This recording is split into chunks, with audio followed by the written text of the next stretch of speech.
to sustainability is a question that goes far beyond green. Or green is an issue also that goes much far beyond green, right? I think this is one of the main things that I care to highlight. Like, if we take it from a healthcare perspective, for instance, one way to do sustainable one way to do sustainable healthcare practice is to have sustainable healthcare facilities, right? Healthcare facilities that depend on solar energy, that depend on electric mobility and so on. But another way is early screening.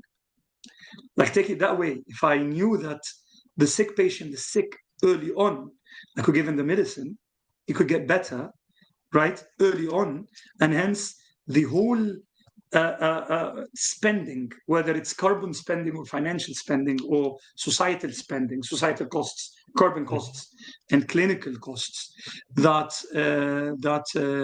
deems necessary when the sick patient is already halfway through the stages, is resolved. You resolve it from the origin, so to speak, right? I can cut the whole social and environmental and clinical costs very early on through investing in early screening, early diagnosis, and early treatment.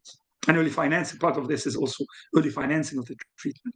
That's one example from healthcare, but you can see it all along plenty of other industries.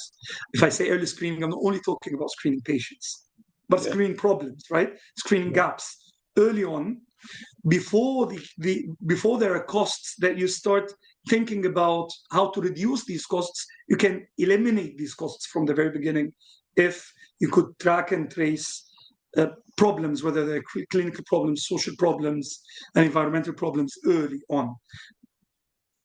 It doesn't sound to me like that is something, well, sometimes not even corporations can achieve doing it early on, but it definitely doesn't sound to me like something as big as a government or any government across the world would be able to screen early on.